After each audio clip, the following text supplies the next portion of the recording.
Imagine yourself setting off on an endless summer vacation. A couple years ago, my friends Harley and Adrian Green packed up their three kids and set out to circumnavigate the world, which they have now successfully done. And they're back in America and planning the next leg of their international adventures with their family.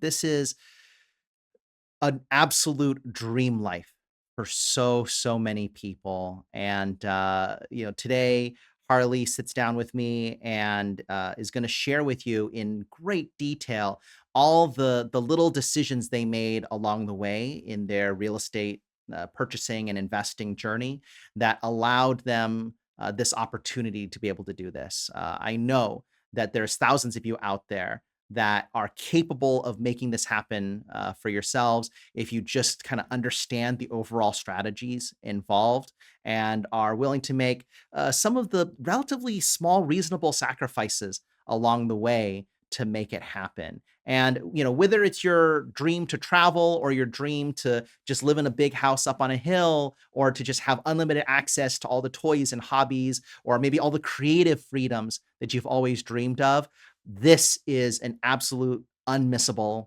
episode for you. So without further ado, let's get started. Hey everyone, this is Richard Wayland, owner and broker of the Imagination Brokerage. I am absolutely thrilled to be here with you today with a good friend of mine, Harley Green, one of the smartest real estate investors I think I've ever met. And he himself will say that he just sort of accidentally stumbled into each of these kind of each step of his investment journey. But man, every single one of those steps, great timing, really smart. And he's not just, keeping all this to himself. He's got all the tools that he uses as well as some financing options that he's going to make available to you as well. So, that's what we're going to be talking about today. Harley, thanks so much for joining me today. Oh, it's my pleasure, Richard. It's great to be here. So Harley, yeah, why don't you kind of just right at the top here, talk to me about, what is WorkerGenix and what is InvestAway? Absolutely. So, my name's Harley Green. I'm the founder and CEO of WorkerGenix. We have amazing virtual executive assistants so that we help other people match with and manage and give them all the technology stack they need to have incredible support so they can grow and scale their businesses and rental portfolios. And on Mhm. the other side, I'm the founder and CEO of InvestAway. It's a private money lending business that helps real estate investors get the private money they need to flip homes that we wish we had when we were active investors. And then on the back side of it, we help other people looking for passive income opportunities be private lenders themselves by partnering with us on our funded loans. Fantastic. And, so today what we're going to do this in kind of a maybe an unusual way here. Normally, I kind of follow someone's journey chronologically from the beginning to where they are today. But for this one, I think you're going to want to enjoy kind of hearing it from where he is now moving back, because where he is now is so it's the dream. This is like right now he's living this incredible dream life, and so we're gonna start there, and then we're gonna work our way back. So let's get started. Where are you in the world right now? We are visiting our beach houses outside of Myrtle Beach, South Carolina. Fantastic. Yeah. How is the whenever I kind of talk about like, oh, like the Carolinas, whenever everybody talks about the Carolinas, like one of the big concerns, right, is like, okay, like how are the hurricanes treating your properties? Is that a big risk? Is that a big problem for you? It is definitely something to consider. Our houses are up on stilts, so they're outside of the flood zone in that respect from the FEMA flood maps. But we do carry flood insurance, so that is something that is always an annual kind of challenge. Is just insurance rates always are ticking up. Thankfully, South Carolina is not one of the states that's seen the drastic like hits to the insurance market like people may have heard in Florida and places like that, so Yeah. it's still relatively affordable. It has taken some time shopping around, finding the right broker who really understands the market, the risks, and the unique features of like short-term rentals that are oceanfront. I mean, yeah, I mean, like homeowners insurance right now and landlords insurance is getting so much harder to get. We don't need, I mean, that's like a whole other separate conversation we Yeah. don't need to get into. But yeah, let me just say, yeah, I relate. We had a tornado actually go through Cleveland and cause some damage last year. Thankfully, it was just a few $1,000s, and insurance was able to take care of everything pretty quickly and easily. But yeah, it's something where it's yeah, it's a big problem. And then obviously everyone knows, like, after the big fires in California this year, it's just like most of the national carriers are getting out of the homeowners insurance game because they Yeah. they got so crushed by paying off those Malibu insurance policies that they're like, you know what, we're just like washing our hands of this forever. Yeah, it's tough. I mean, thankfully, so the houses we have that are oceanfront, they were built in the 90s. They're still standing, doing well. We bought in 2019, our first one here, and the worst that we've ever seen was a couple years back. There was a big hurricane, and the ocean actually, like, we've got dunes right in front of our property, which is nice, that little protection there. But that one time, the ocean did make it through like a crack in the dunes where we have kind of a crossover, and we had ocean water going underneath our house. So we have like a little security camera down there, and we Mm, we saw the ocean. Thankfully, like, no damage. It didn't even make it into the HOA pool, so there wasn't a huge expensive, like, getting sand dug out of the pool, which I know some other properties along the beach had that. Landscaper came in and just kind of cleared off all the sand and put down new mulch, and we were good to go. got you. So, I obviously don't want to jinx it, but for the foreseeable future, you're still comfortable with South Carolina coastal properties? Absolutely. It's a place where people from all over, like the Mid-Atlantic and the East Coast, come to vacation. It's got strong fundamentals. And the nice thing is it's a year-round market. Obviously, like, it's much slower this time of year, which is when we like to visit. But there's still demand. Like, our other properties are fully rented out while we're here in this house because there's conferences going on. They have music events, golf, like, little league sports championships and stuff here in the greater Myrtle Beach area, happen year round. Awesome. Fantastic. Um, Now, let's get into, like, the heart of something that I really wanted to talk to you about today. Like, the biggest reason I was super excited to talk to you is because you have this incredibly idyllic lifestyle right now. You're living the dream that, I know a lot of us that, we're all in, you know, business school and all that, or just been in college in like the early to late 2000s when the 4-hour work week came out. And I remember that, like, all of my business,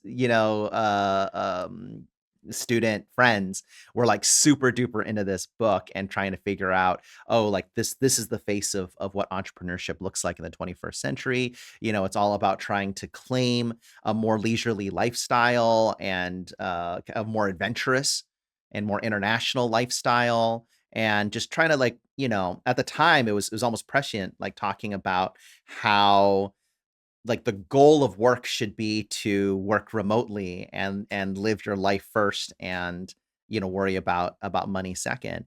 And now fast forward 20 years, and it's almost like a given that everybody works remotely and all that. But I really feel like, you've taken things really a step further with your investment strategy, the way you've handled real estate, and then made a really bold choice for you and your family. So let's start at the end and kind of work our way back towards the beginning, okay? Like, why don't you kind Yeah. of give me a little snapshot of what your year was like this year with your family?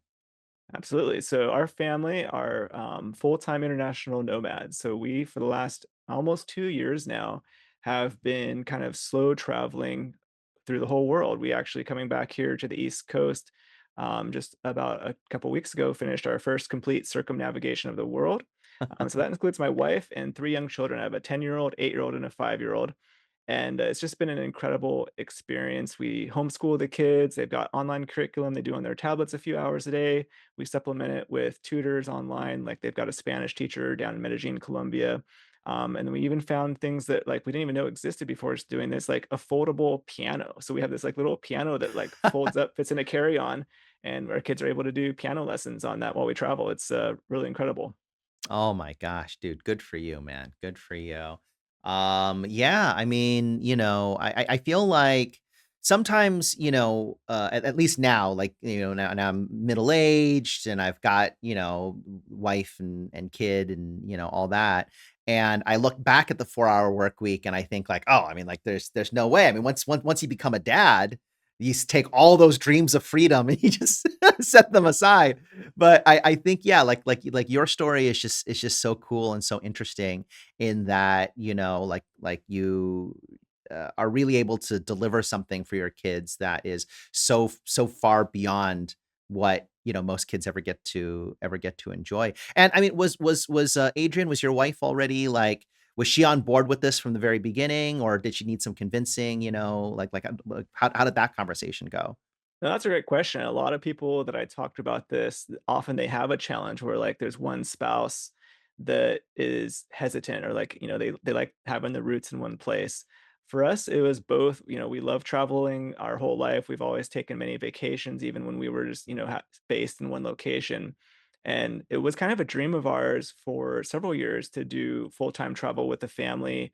Originally, we were kind of thinking, oh, we'll wait till like our oldest is graduating 8th grade because at the time the kids were in like a Montessori school. We really liked it and they ended at 8th grade. So like that'd be a good clean kind of cutoff point. But then it got to the point my wife had a real estate team in Chattanooga. She went to one of the big conferences for her brokerage and kind of came out actually feeling like, hey, maybe she didn't want to do this anymore. Maybe this was a time to transition to something else. And so she like just had this vision of like she's going to sell her team, and once that team was sold, which like that's a whole another episode for another podcast that was just a great story. But once Yeah. that was sold, that was like the last kind of, you know, physical thing holding us to one location. Like the by that time Mm, I'd already started the virtual staffing agency WorkerGenix, and we had great investment opportunities, with our real estate. And so that after selling that, we're like, you know what? Why don't we just do it now? Like, why not? Right? Ask yourself, why not do it now? So mm, rather than just like burning all the ships and saying like, hey, we're fully committed to this, we decided, hey, rather than doing that, let's just rent out our house fully furnished for a year. mm. Worst case, we can come back after that year. All of our stuff is still here. Our personal effects, we just threw in a storage locker. So, we've got kind of a backup plan. Well, a year came and we were still out in the world and we're like, asked the family, hey, do you guys want to go back to Chattanooga? Do you want to slow down? And everyone's like, we want to keep doing this travel. So we renewed the lease with our tenant and kept going. My gosh.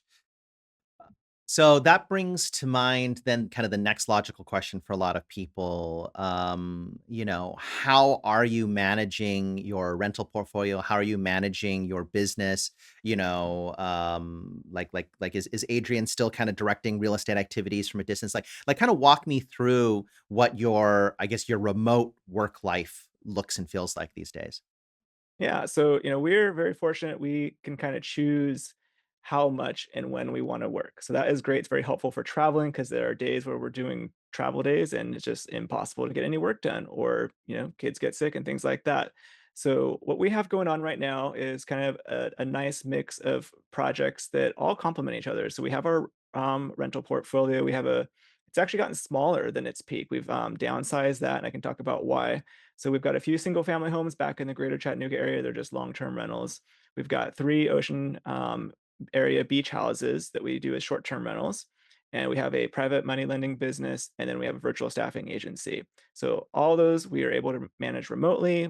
We don't need any physical boots on the ground for anything that we can, as direct hires. We can have contractors and service providers, and then we leverage our team of virtual assistants in the Philippines through WorkerGenix to do the day-to-day management and operations so that when my wife and I come in and want to do work and improve these businesses, it's all additive. So we can really focus on things that we enjoy, that bring additional value to our clients that we serve and to the businesses. Did you kind of taking a little tiny bit of a step back here? Did you start WorkerGenix because you had already kind of solved all these problems of remote work for yourself and you wanted to kind of spread you realize that there's a product here and I want to sell this shovel to other people? Or was it more like you had, you kind of started it without a solution, like you started it because you were trying to seek out that solution for yourself?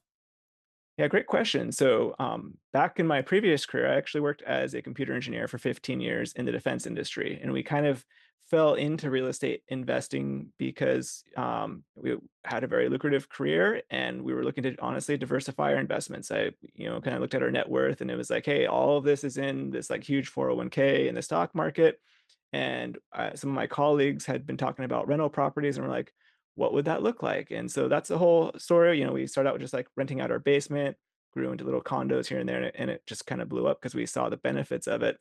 And to manage our portfolio then and our rental properties, plus have these full-time W-2 jobs at the time, there was just not enough hours in the day. And so that 4-hour work week book came in and we're like, how can we solve this? So we started out with getting a virtual assistant to do bookkeeping, a virtual assistant to help with doing like the property management, handling tenant inquiries, service providers.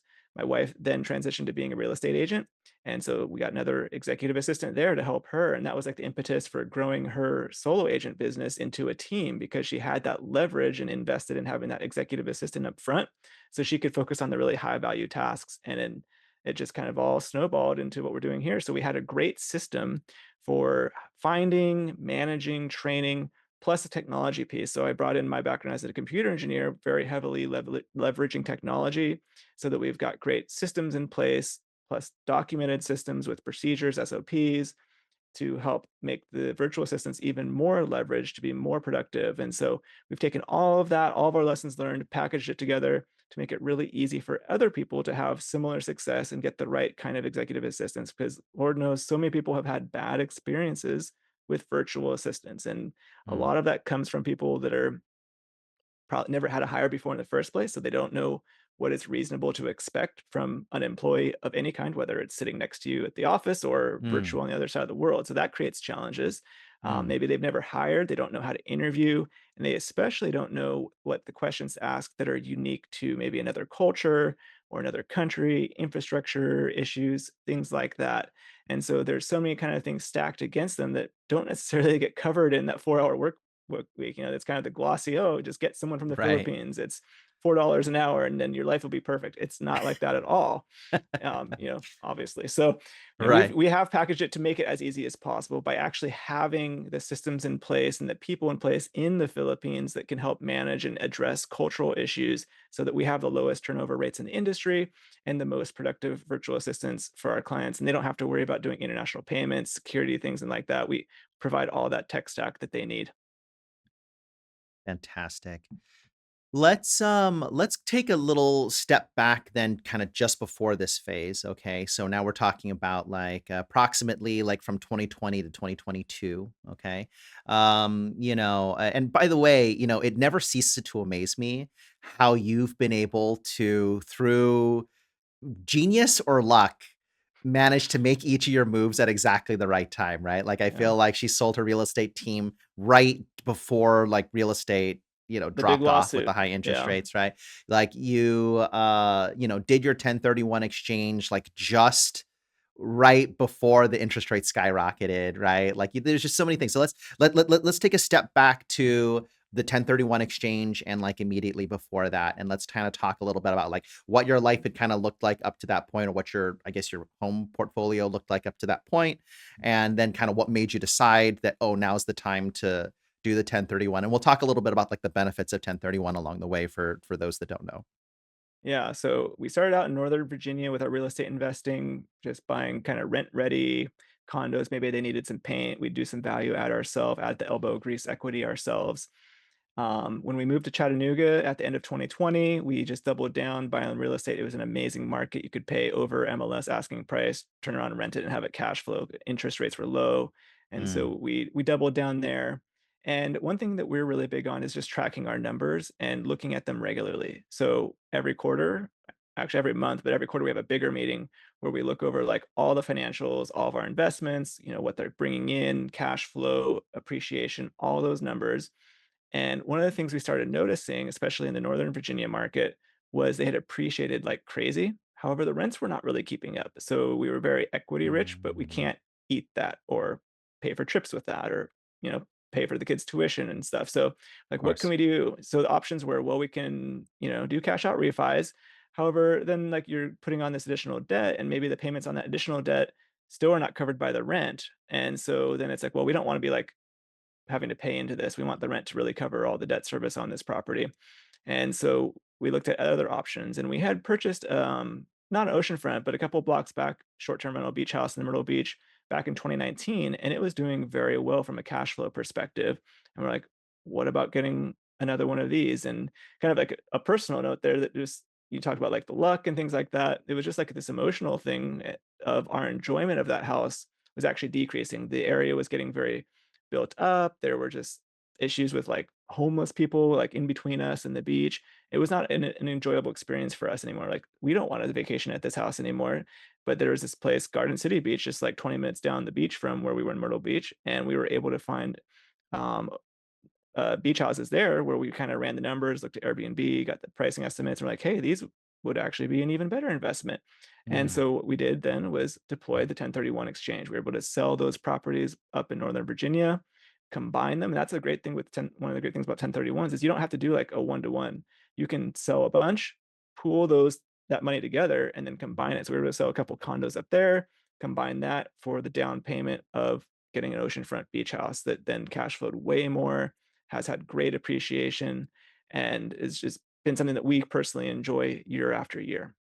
fantastic. And yeah, and then just to quickly fill in for people who don't know, a 1031 exchange allows you to sell any like some number of income properties and then move them as long as you move it into another like kind investment, like, from real estate, or from, I've actually heard about people doing this with fine art. Like you can sell a painting that's appreciated and buy more art with it, but you can't swap types. And then yeah, as you noted, there's a bunch of ways where you can either sell one big thing and get multiple small things, or multiple small things to get one big thing, or vice versa. That part of it doesn't really matter. We helped a client a couple of years ago with selling like a huge beachfront property in Newport, and then turning that money into like other little investments, further inland that would generate more cash flow and also provide houses for her children in the Mhm, future. smart. So yes, they were able to put everything into trusts so that, it's like nobody pays for taxes ever, at least not while she's still alive. And then, and the kids all get houses that were all paid for from basically one lucky purchase in Newport Beach, 30, 40 years ago, or maybe more years ago. And so, that kind of brings me to my next question, which is, okay, before everything, like before, you had a whole portfolio of houses, you had to kind of make your first your first real estate purchase, or your first several, or maybe I'd say your first, second real estate purchase, right? Yeah. Like, because I think that's really where you made a really important decision. So why don't you kind of walk us through, your decision to keep and rent out, your first home, while buying a second one. Yeah, absolutely. So when we were moving from Northern Virginia to Chattanooga, again, it was one of those like there's risk involved. Like Northern Virginia is kind of the mecca for defense industry jobs, and it was like still in the middle of COVID, people kind of working from home mostly, and we didn't know like after things settle, would I be called back to the office? Would I be able to continue to work remote? Would we even like it somewhere else? And so again, we kind of hedged our bets. We rented out the house. We went ahead and bought this other house in Chattanooga. And one of the things that we did there that was, I think, very helpful was rather than going and like looking for the dream home, right? Like all the bells and whistles and things you want forever, we were like very much in portfolio growth mode when we were like, we will kind of sacrifice our lifestyle a little bit to have incredible net worth growth. And so we evaluated the homes that we were going to buy or that next home we were going to buy as its rental potential before almost anything. Like, obviously, we wanted it big enough to like have rooms for all our kids, but we also wanted to make sure it was in a place and layout and price point that would cash flow really well. And so Mm, that helped us with stacking rental properties because we were able to buy that, live in it for a few months, and then we were able to buy an additional primary residence when we were like, hey, we really like the area. I think we'll stay. Then we kind of were like, hey, let's buy that nicer home that is like, hey, this is where we would be comfortable living for several years, not necessarily looking at it as a rental, but we still did. We were like, hey, worst case, would this kind of luxury home still rent? And the answer was yes. And so we bought it and were able to stack multiple primary residence mortgages into rental properties because we had like legitimate reasons for doing that. And so that's kind of, a whole nother, that's a whole nother topic with like mortgages and legitimate reasons for primary residence, but there is a way to do it faster than like one per year.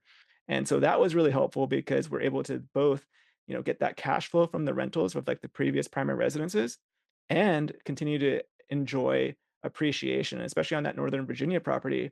It continued to appreciate like a crazy, probably like 10% just in that 1 year, Mm. or I think we rented it maybe for 2 years and then we sold it. And that's one of the really cool things too with the tax code is if it's been your primary residence, I forget the exact numbers, but it's like if you've lived in it for the last like 3 or 5 years or 2 or 5 years, whatever that is. At least 2 out of the past 5 years, like, of, like, full-time having it be your primary residence.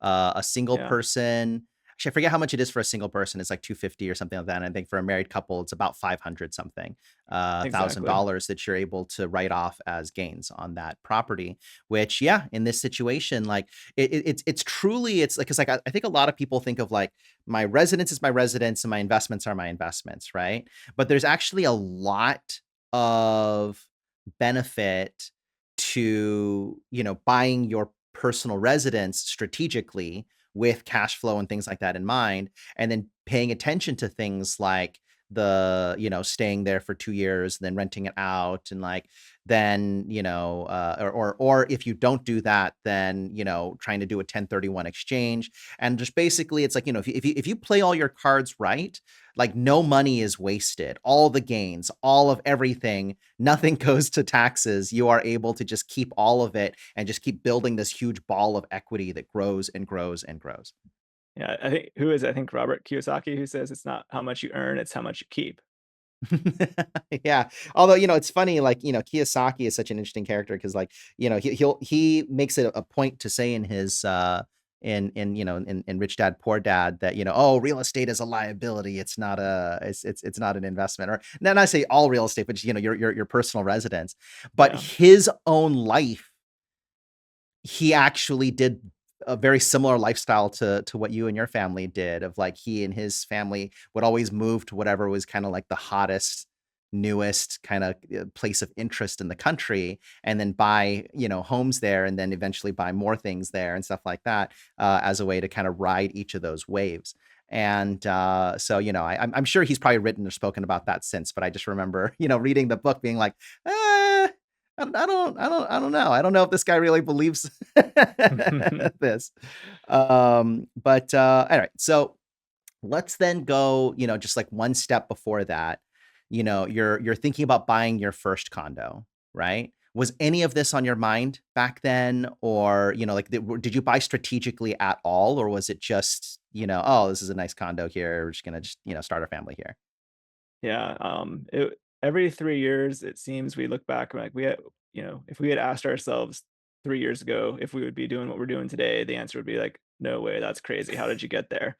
And a large, I would say massive part of all of this is just the through line is real estate investing. And so there's just a lot of ways to do it, but the thing is you just got to do it. And for us, we were not strategic. We were not trying to be like the fire people. We were not trying to get out of our jobs. Like I loved my engineering job. Like if you had asked me like 5 years ago when I was still working, hey, are you ever going to like retire from this? I'm like, no, like I can sit at a chair till I'm 80 and type. Like I really enjoyed my work. It was I was passionate about it. It was doing great things to support our nation, paid very well. So, to me, I didn't want to get out of that. But we were trying to just be, good stewards of our finances and have a Yeah. diversified investment portfolio. And so for us, it was like, let's just invest in something else that is not stocks, not as highly correlated to like the stock market, and has potential for some additional cash flow or appreciation. And so we were really at the time kind of more of like appreciation players. We were buying in markets that were more appreciation plays. We were not looking at cash flow almost at all, other than just like, is it going to cover all the expenses? It didn't have to cash flow beyond the expenses because we had W-2 jobs that made a very comfortable lifestyle. And we happened to just be in like an incredible market for appreciation in the Northern Virginia area at that time. And so for us, it was more of just like we started out renting out our basement. That was kind of like, let's get our feet wet, learn about leasing, screening tenants with like pretty low risk. Learned a lot from just colleagues, reading blogs and stuff on bigger pockets. And then we like, hey, this has been working well for about a year. Started looking at the local market, saw some condos that we kind of ran the numbers, saw like at this time people were still renting on Craigslist. And like, hey, yeah, we could rent this on Craigslist, we could buy it for this, get it, put 25% down. So that's the other thing is like we weren't doing crazy strategies like, seller financing, sub two, burr. we were just putting 25% down because we had the cash that we were just trying to move into other investments. And that also helped with like making them cash flow. If you didn't put the money down, like they wouldn't cash flow. It wasn't until later when we were like in Chattanooga that when we were really aggressive about like, hey, like this is an amazing strategy. There's all these additional things you can do, that we started doing flips and burrs and all these other kind of more advanced strategies that didn't, we're able to get into properties with getting the cash back and things like that. Sure. Taking us back in time to just before the first condo, was Adrian was not working in real estate at that time yet, right? Like Right. she was doing something else. Yeah, she was a high What school was she math doing? teacher. Yeah, Yeah, she was teaching high school math, and then we also had a homestead. So, um, trying to see, like, at some point she transitioned before real estate agent to full time just running our home. So we had a farm. We like had pigs and goats and rabbits and chickens and ducks and all that kind of stuff. yeah. So like very different life than we live now. And before that, you were in California. Like, kind of talk to me because, like, we all met when in California. I think did you and Adrian both went to USC, or was We it? did. And did you meet there? We did, yes. My second year there, the summer, we kind of ended up at a party at, oh man, what were those apartments that were just north of campus? But yeah, there was like a party going on there, and that's where we Yeah. met. Awesome, fantastic. And so the first few years out of college, like were you how long did you stay living in California? And then when you decided to move, what made you pick Virginia? Yeah, so let's see. We graduated, Adrian was in 2007. I graduated like at the end of 2007. And we were staying in Southern California. I had a job at the Aerospace Corporation. Again, we're kind of working in that defense industry. Hmm. And at the time, the company was like really big on getting graduate level degrees. So I went back to USC and got my master's degree. So we were still there for another couple years. Hmm. And by that time, Adrian and I were thinking, is this the place that we want to like put our roots down, have kids? And we kind of decided the answer was no. We were living in Hermosa Beach, and like great fun area for like young people or single Oh yeah, people there. However, it was just like not a place we wanted to have kids. Like we would wake up in the morning on weekends and there'd be like broken glass on the sidewalk in front of our house. And just, it was sure, more of like a party scene. And also it's just like right, incredibly expensive. Like my colleagues that I was working with were waiting, they're in their 40s getting down payment assistance from their parents to be able to get into their first like starter home in the right, South Bay. right. And so we're like, what are our other options? And it just happened. It was good fortune that the company I was working for had offices in Northern Virginia.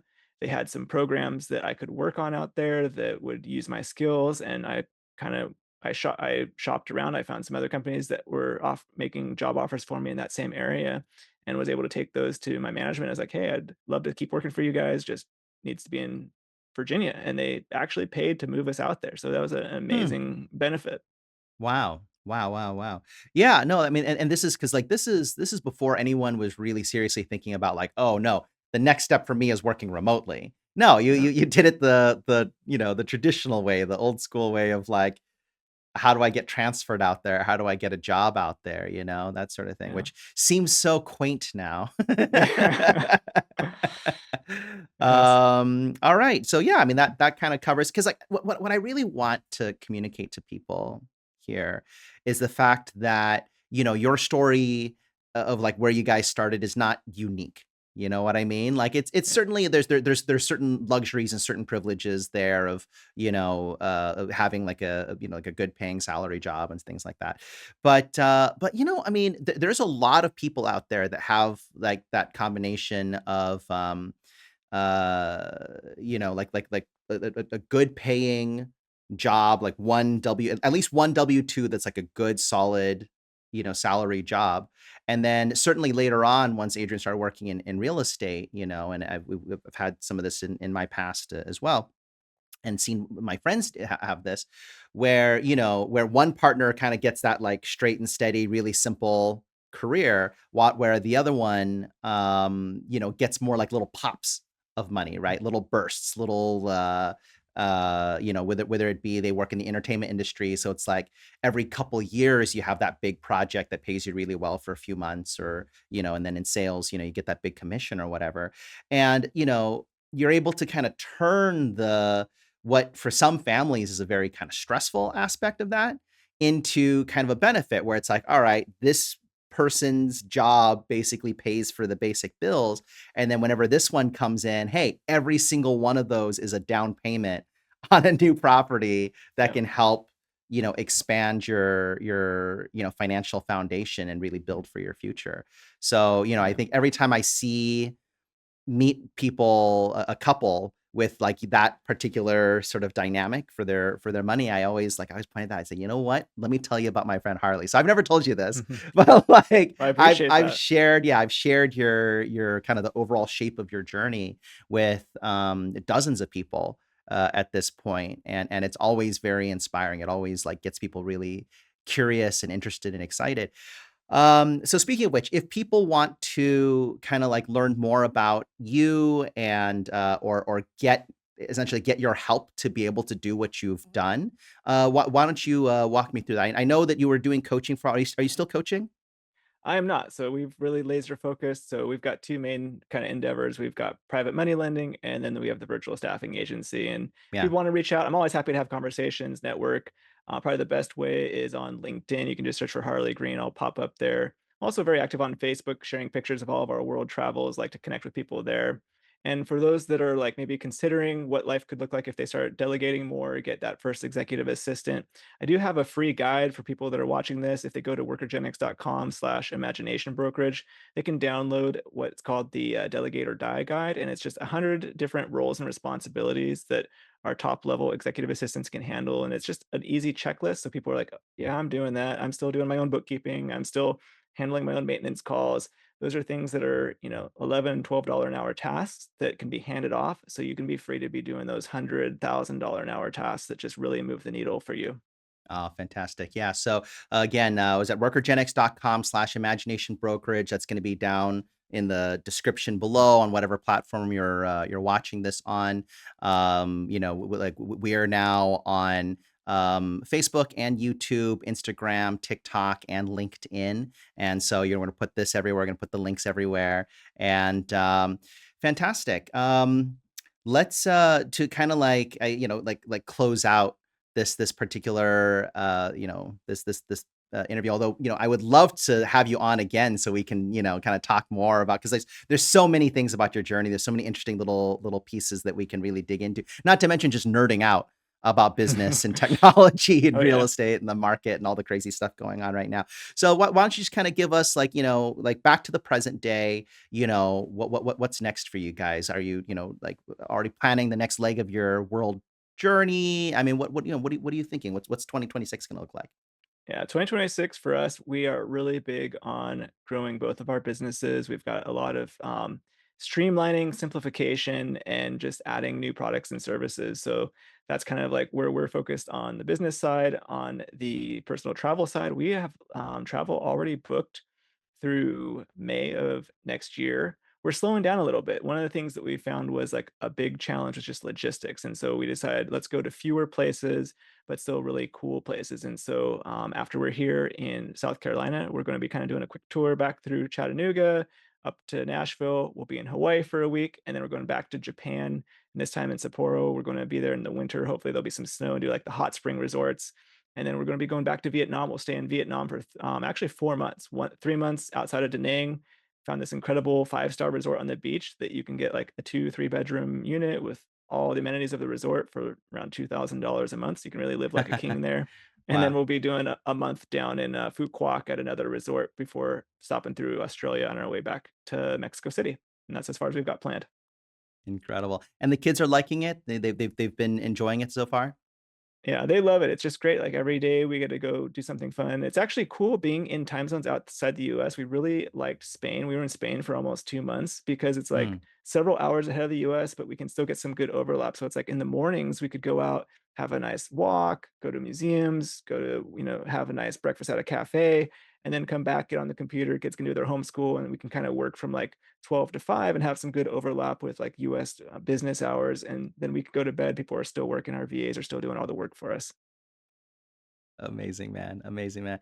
Well, again, thank you all so much for joining us today. This is Harley Green of WorkerGenix. Call this guy, visit the website, watch his videos and his other interviews, because he is truly one of the smartest people I think I've ever met, and somebody that, demonstrates I mean, like he quote unquote stumbled into each one of these phases of his career. But now, you look at the overall picture, and you can kind of see that line. You can kind of follow how that happened. And now that's a recipe for, I think, a lot of people to be able to follow. You might not be able to replicate this in Los Angeles or New York, right? But if you are strategic with where you move to and what kind of lifestyle you and your family really want to live, and then, get the right help to help you with some of those parts that are really technical and really difficult, like the remote management part, the real estate parts, the financing parts,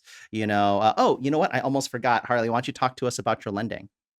Absolutely, yeah. So we got into lending again, like falling into it. My wife had the real estate team, and we saw these like incredible deals in Chattanooga where like we were active investors as well, getting spiked by out-of-state lenders. My wife's team really focused on like out-of-state investors, helping them invest in Chattanooga. And so sometimes they would come with their like local lender that didn't know the Chattanooga market, and so like they'd be like, "Oh yeah, all good," and then last minute they'd spike it. And so to save these deals, help our investors, we're like, well, why don't we just lend it ourselves? And we kind of like, how does this work?